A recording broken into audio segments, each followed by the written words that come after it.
Messieurs les officiers généraux, amiral, Mesdames, Messieurs, en vos grades et qualités, Mesdames, Messieurs, chers amis, je vous remercie d'être présents, d'avoir répondu présent à notre invitation. Je déclare ouverte l'édition 2020 des Journées nationales des réservistes. Et sans plus attendre, nous allons regarder deux interventions de nos ministres délégués.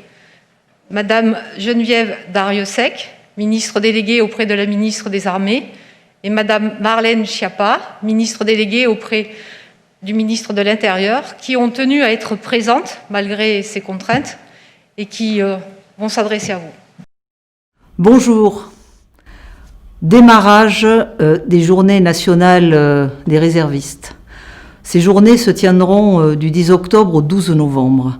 Ces journées, c'est la mise en valeur de la réserve opérationnelle dans notre pays, réserve opérationnelle essentielle au fonctionnement de nos armées, de notre gendarmerie et de notre police. Les réservistes, ce sont des personnes qui s'engagent, qui vont être mises à l'honneur. Et bien entendu, nous voulons susciter pendant ces journées nationales des réservistes l'engagement du plus grand nombre pour venir apporter tous les talents nécessaires à la réserve opérationnelle de notre pays. La Garde nationale, qui est le grand fédérateur de nos réservistes opérationnels, est un élément essentiel pour contractualiser auprès de nos employeurs, des employeurs qui facilitent la vie des réservistes, qui leur facilitent l'engagement. Et je voudrais saluer tous les employeurs et leur demander d'être très proactifs pour faciliter l'intégration de leurs salariés à la réserve opérationnelle. Je sais que les réservistes sont fiers d'appartenir à ce corps de réserve opérationnelle.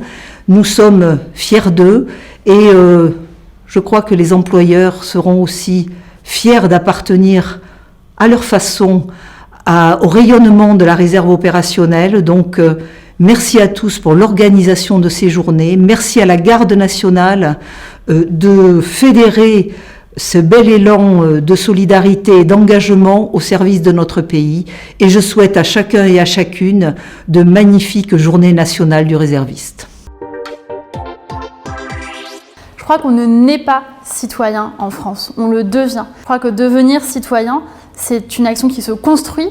On construit sa conscience éclairée avec l'école, avec l'instruction, mais on construit aussi son engagement dans la citoyenneté avec la fraternité et avec les actions que chacune et chacun peut prendre au quotidien. Je voudrais vous dire à quel point notre pays peut être fier de vous compter dans sa garde nationale, de compter 77 000 citoyennes et citoyens qui sont engagés au service de la France.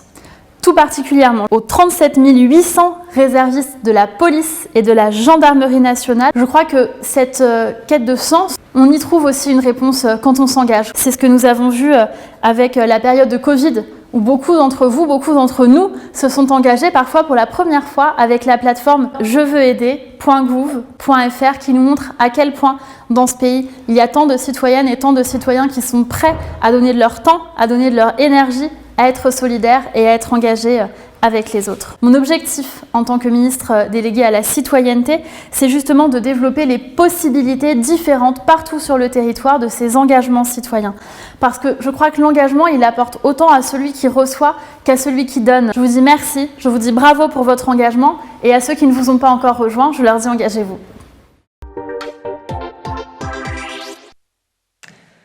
Je remercie Mesdames les ministres déléguées pour leur intervention qui nous montre que la Garde nationale est un engagement de tous jusqu'au plus haut niveau de l'État et que la France est fière de ses réservistes.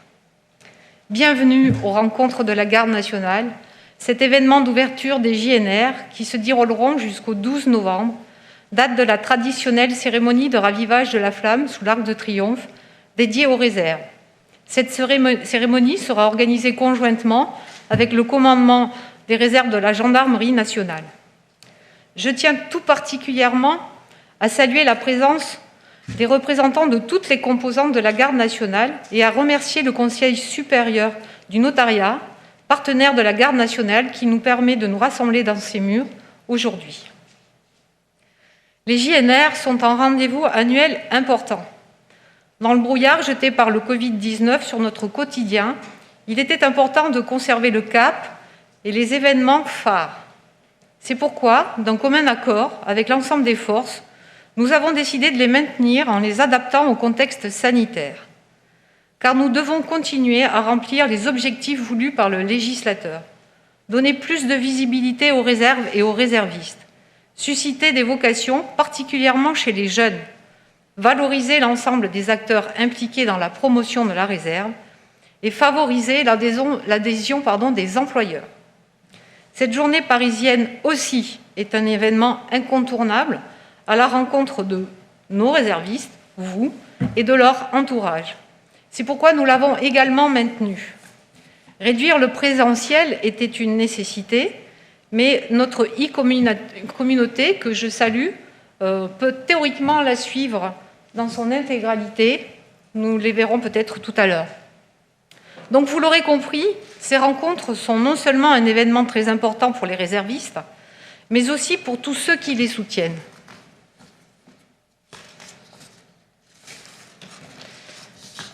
Avant de poursuivre, je tiens quand même à me présenter à ceux que je n'aurais pas encore eu l'opportunité de rencontrer.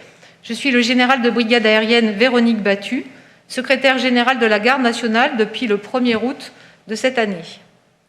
J'ai pris ces fonctions après une carrière assez riche, de postes de responsabilité opérationnelle sur le terrain en administration centrale, notamment dans des domaines tels que le renseignement, l'aviation de chasse, la sécurité aérienne et nucléaire, le soutien aux opérations. Au cours de ces différentes affectations, j'ai employé et j'ai travaillé avec des militaires de réserve. Ce que je retiens, c'est l'importance de leur concours aux missions des forces, l'importance de leur adhésion, l'importance de leur investissement pour l'intérêt général. Sachez que je suis acquise à la Garde nationale. Mais revenons à ce qui nous unit et ce qui nous réunit aujourd'hui. La Garde nationale a été créée officiellement le 13 octobre 2016, en réponse aux attentats de novembre 2015 et de juillet 2016. Demain, nous célébrerons son 4e anniversaire. 4 ans. 4 ans déjà. Quel bilan, quels effets visibles? Vous, 77 000, c'est le nombre de volontaires sous contrat sur lequel s'appuient nos forces. 32%, c'est l'augmentation des effectifs en 4 ans. 6 500, c'est le nombre de réservistes employés quotidiennement. Cet emploi est nécessaire aux forces et s'avère tout autant précieux en période de crise. Au printemps dernier, afin de limiter la propagation épidémique, les forces ont dû baisser leur activité globale et se recentrer sur les priorités opérationnelles. Cependant, 1 militaire sur 6 déployé dans le cadre de l'opération Résilience était réserviste. Nos forces de l'ordre ont également employé 2700 réservistes durant cette crise pour accompagner la reprise de l'activité lors de la période estivale et de la rentrée. C'était un petit aparté, mais qui était nécessaire. Un grand aparté. Revenons sur ces 4 premières années. Toutes les actions menées pour favoriser l'engagement citoyen et répondre aux besoins des forces armées et des forces de sécurité intérieure ont porté leurs fruits. Par exemple, les conventions. Grâce à 400 nouvelles conventions signées avec les employeurs, l'engagement de nombreux étudiants, salariés, agents publics, réservistes a été facilité, tout en conciliant les contraintes propres à chaque employeur, bien sûr. Parce que la Garde nationale, ce n'est pas une forme de réquisition des collaborateurs au profit des forces et au détriment des employeurs. La Garde nationale, elle reste un facteur précieux du renforcement du lien entre la nation et les forces qui concourent à sa sécurité. Autre exemple, des mesures d'accompagnement. Grâce aux mesures d'encouragement, de nombreux jeunes se sont vus récompensés pour leur fidélité ou accompagnés dans la poursuite de leurs études supérieures. C'est un chantier important que nous continuons en lien avec les acteurs de l'enseignement. Autre exemple encore, la couverture sociale du réserviste. Elle a été améliorée et nous mettons tout en œuvre pour que les dispositifs afférents soient mieux identifiés et plus facilement accessibles. Enfin, grâce au développement des outils Internet et des réseaux sociaux, l'information utile est désormais à la portée de chacun. Démarche d'engagement, mise en valeur de l'engagement de ceux et celles qui, en parallèle de leur activité principale, contribuent à notre défense. Le secrétariat général de la Garde nationale s'appuie donc sur des fondations bien posées et robustes. Le réserviste reste au centre de ses actions. C'est un opérationnel au sein des forces et un citoyen dans la nation. Il est un élément essentiel de la cohésion nationale et de la résilience.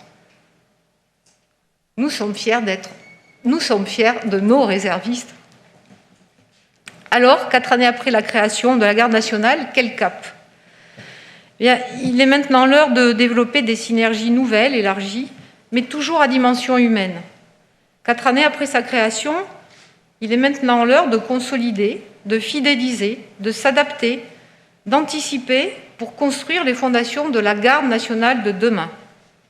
L'objectif est très clair, s'inscrire dans la durée pour conforter la place de la Garde nationale dans le paysage de l'engagement citoyen.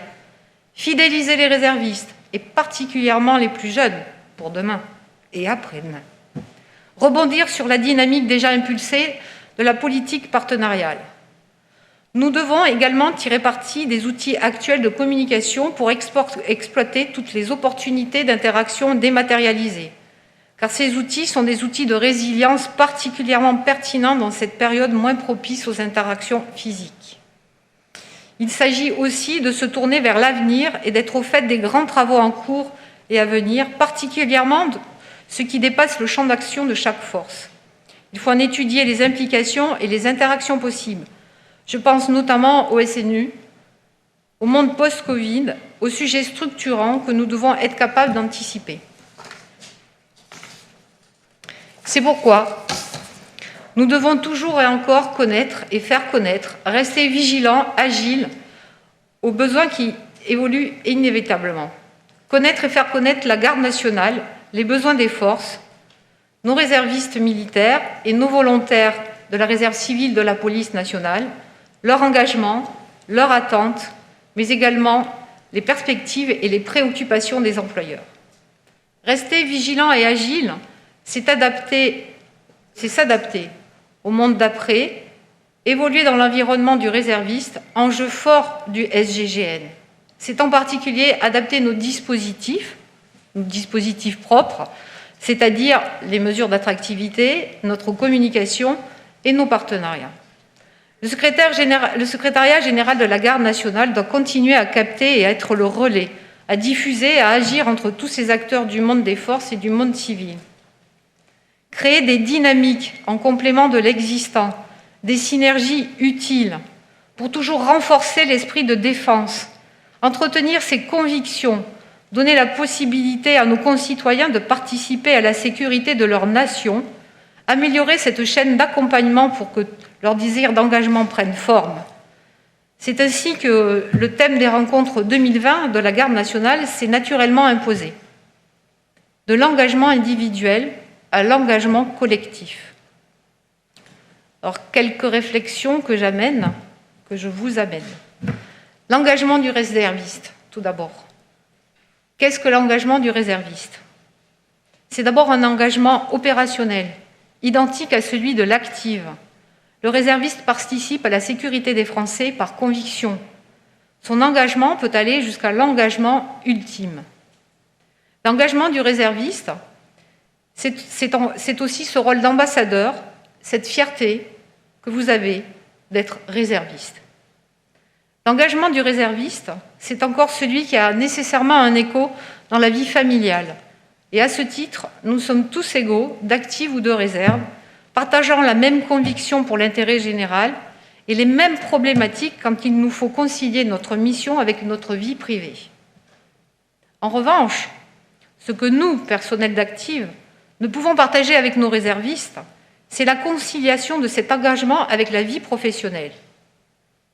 Être réserviste, c'est être 2 fois citoyen, a écrit Winston Churchill.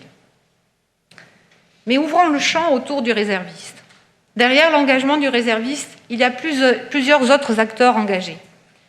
Il y a son entourage qui comprend, qui soutient, qui accompagne.